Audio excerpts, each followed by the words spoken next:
Hello everyone! I hope you are all feeling healthy and happy today, but just in case you aren't, today's lesson is dedicated to helping you navigate a doctor's visit. We're going to learn the exact phrases doctors use and how you can describe exactly where it hurts. I'm Musfirah, and this is your guide to speaking English at the clinic. Our story begins with Sarah, who isn't feeling quite like herself today. Hello, is this the City Medical Center? Yes, it is. How can I help you today? I'd like to make an appointment to see a doctor. I'm not feeling very well. I'm sorry to hear that. Have you been here before? No, I'm a new patient. No problem. We have an opening at 3 p.m. today. Does that work for you? Yes, 3 p.m. is fine. What do I need to bring? Just your ID card and show up.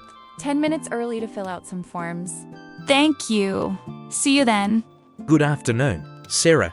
What seems to be the problem? Well, doctor, I've had a terrible headache since yesterday, and I have a sore throat. I see. Do you have a fever? I'm not sure, but I feel very warm and tired. Let me check your temperature.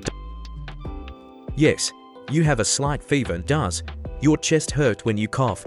No, it's mostly just my head and my throat. Okay. Open your mouth and say . Ah. Your throat looks very red. It looks like a common flu. You need plenty of rest and fluids. Hello, I have a prescription here for Sarah. Let me see. Okay, this is for some antibiotics and pain relief. How should she take them? She should take 1 tablet of the antibiotic twice a day, once in the morning and once at night. Does she need to eat first?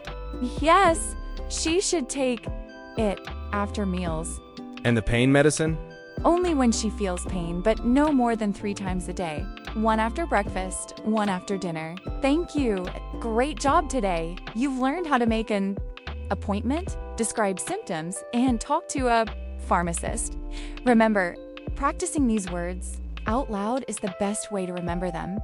If this video helped you, please hit the like button and share it with someone who is learning English.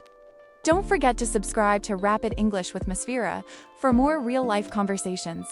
Stay healthy, keep practicing, and thanks for watching.